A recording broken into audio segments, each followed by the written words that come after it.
All right, Shalom. Shalom. It's the brother Deshaya. It's the brother Nahoya. From the GMS New Orleans camp, coming at you with another lesson. Prior to getting started, we're going to give all glory, honors, and prayers unto Yahweh, Bahashem, Yahushua, Bahashem, Kakodash.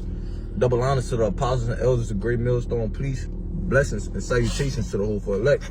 Shalom. Shalom. Okay, and we just going to, me and the brother was dialoguing. Okay. And we just want to get into a lesson going into, things about to get really uncomfortable really fast. Okay, because as we've been seeing, prophecy been unfolding. Okay, and even now, okay, you can see that the state of the people, okay, they're uneasy, okay, or slightly uncomfortable. Okay, but soon it's gonna be unbearable, man. Yeah. All right, because the Lord is about to start me with that in second edges. The Lord is about to begin to visit the earth, okay, in which he made. All right, but that comes with heavy amounts of judgment, man. Okay, go ahead. What you wanted, that second edges 15? No, 9. What second edges 9? Yeah. Con, this is second edges 9. In verse 1, it says, he answered me then and said, measure thou the time diligently in itself, and when thou seest part of the signs past, which I have told thee before, then shalt thou understand that it is the very same time wherein the highest will begin to visit the world which he made. Okay, backing up that point of the Lord is actually starting to, okay, we measuring the signs through what? The scriptures, man. Okay, and the Lord is actually starting to visit the earth, man. Okay, and you're seeing it. You're saying what? The different earthquakes. It speaks about the earthquakes that are gonna be in diverse places. Okay, rumors of wars. All these things are happening. Okay, but it's a specific time in which it's gonna be detrimental to 2/3 of our nation, man. 2/3 of the children of Israel. Okay. Because this is the time that we're coming into is a time like no other, man. Okay, we've never experienced this before. Okay, we had things like what? Slavery. Okay, the flood. Okay, the time we was in Egypt. Okay, all of these were catastrophic events, man. Okay, but it describes this time as nothing like it, man. Okay. You had something? You want to speak? Yeah, I got one. Go ahead. Yeah, this is Zephaniah 1:14 to back you up. The great day of the Lord, Yahweh is near. It is near and hasted greatly, even a voice of the day of the Lord, Yahweh. The mighty man shall cry there bitterly. That day is a day of wrath, a day of trouble and distress, a day of wasteness and desolation, a day of darkness and gloominess, a day of clouds and thick darkness. Okay, and that's a clear cut, okay, to people that think the Lord is gonna come with kisses and hugs, man. Okay, it describes that day as everything negative, man. Yeah. Okay. Go ahead, you want to speak on it? Yeah, that's why you gotta know, the whole truth. That's part of knowing the whole truth. Alright, because people believe that the Lord is coming to save everybody. Alright, but that precept right there tells you exactly, in a roundabout way what the day of the Lord is going to be about, what it consists of. Right? So if you don't have the whole truth, then there is no way for you to understand what that means. Okay? But the Bible is plain to the holy. Alright, but that was just to back you up. Because in that second Esdras 9 that I just brought out, it said this is the times where the Lord will begin to visit the world which he made. Right? So I got that word visit in the online etymology. I'm gonna just get straight to the point. It says to visit, inspect, examine, to afflict. To afflict, right? And I got that word afflict on the Google definition. It says to afflict means to cause physical or mental pain, suffering, or trouble to a person or place. And that's what the Lord coming to do to the people, to this place, the kings of the earth. Alright, you name it, you got it. Give me Jeremiah 30, start at verse 4. Mm-hmm. Okay, and two-thirds of our people are not prepared. Okay? What it speaks about the what is it in Matthew, the 5 virgins, if I'm not mistaken. 5 foolish. Yeah, the 5 foolish. Okay. 5 are wise, 5 are foolish. Yeah. Okay, and those 5 wise ones, okay, was what? The elect. They represent the elect, man. Okay, and the foolish was 2/3 of our people. Okay, because like you said, you need the full truth, and if you don't have the full truth, then you can't understand that these things are actually about to come to pass, man. Mm-hmm. Okay. And the 5 foolish virgins also, they didn't really have faith. They like faith. Yeah. All right. You know, they didn't continue to trim their lamps till, you know, their master got back. Yeah. But, you know, the elect, we're trimming our lamps constantly. Mm-hmm. All right. And ultimately, they didn't have that oil, man. Okay. They didn't have that oil in time. Okay, when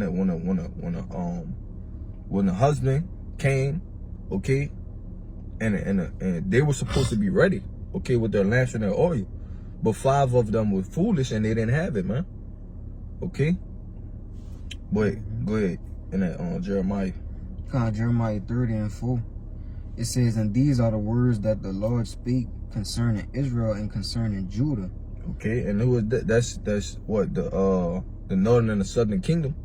Okay, but this is for or pertaining to the children of Israel, man. Okay, 2/3 of our people. Go ahead. Verse 5, "For thus said the Lord Yahweh, we have heard a voice of trembling, of fear, and not of peace. Mm-hmm. Ask ye now, and see whether a man doth travail with child. Wherefore do I see every man with his hands on his loins as a woman in travail, and all faces are turned into paleness." Okay, and that's backing up what you just brought out in what that was, Zephaniah. Yeah. Okay, when it says the mighty men, I think it said cry bitterly. Okay, so those so-called tough people, okay, that you see now, and that day they ain't gonna be so tough, man. Okay, the 2/3 of our people are not ready for what's to come, man. Okay, we've never seen nothing like this. Go ahead, it's gonna back it up. Verse 7. Verse 7, it says, "Alas, for that day is great, so that none is like it. It is even a time of Jacob's trouble, but he shall be saved out of it." And who is that he, man? The elect. Okay, that's who will be ultimately saved and delivered during those times. Okay, because ultimately we are gonna, you know, be in the midst of Jacob's trouble. Okay, but what? The Lord said he shall lift up a standard, man.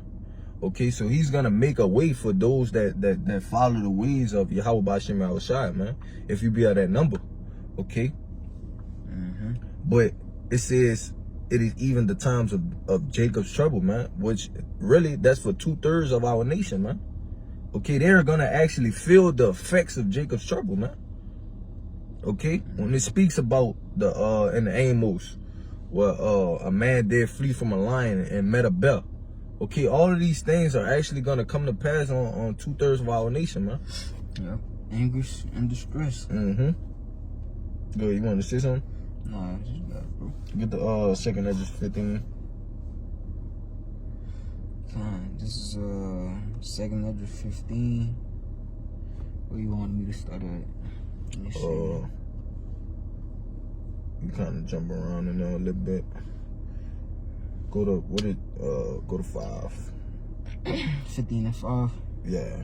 Second Ezra 15:5 says, "Behold, said the Lord, I will bring plagues upon the world, the sword, famine, death." Start at 4, Shalaki. Start at 4. Verse 4, it says, "For all the unfaithful shall die in their unfaithfulness." And who is that talking about, man?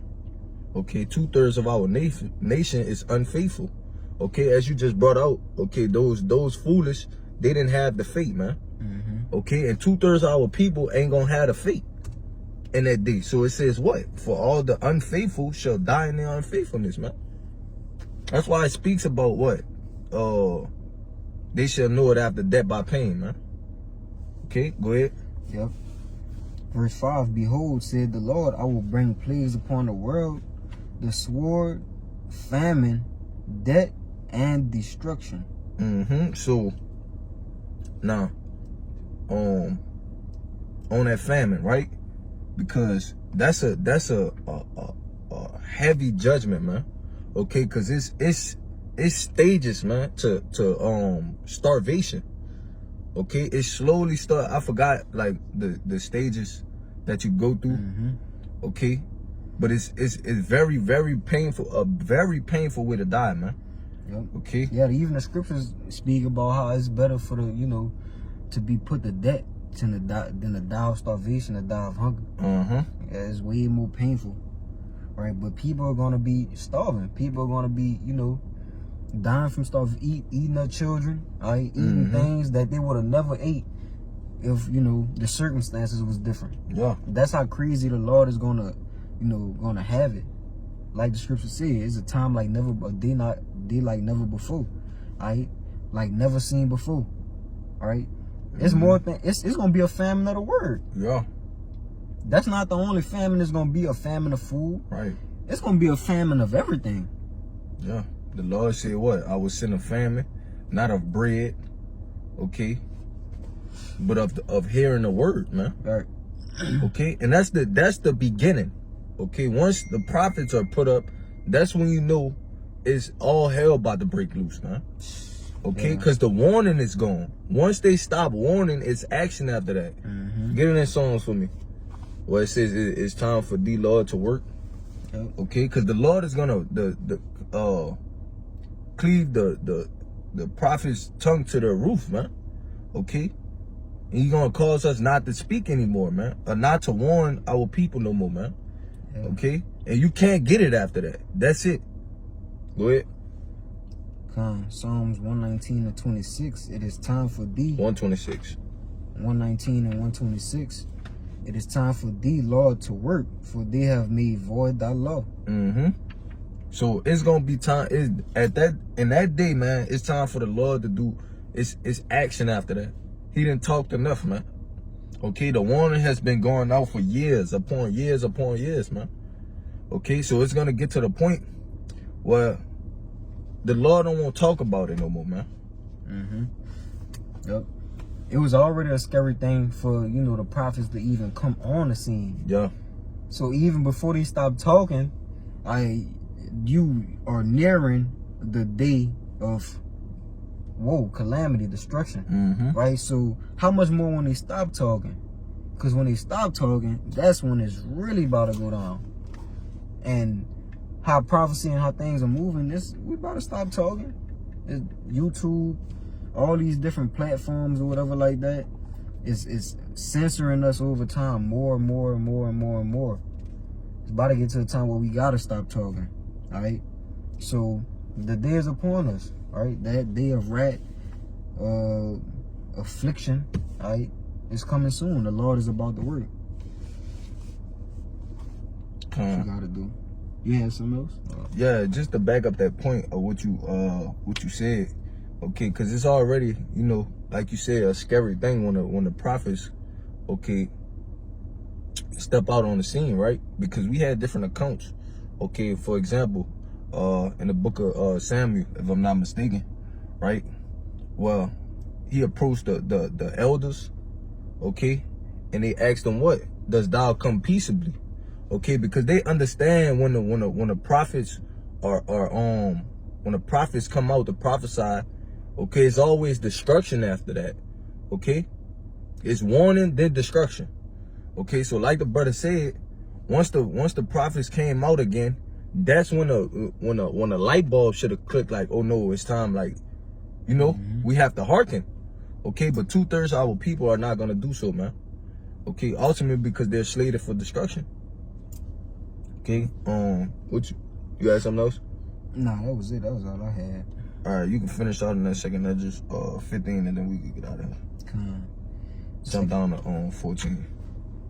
Second Edges 15. You want me to read? You wanted me to read verse 14 and 15?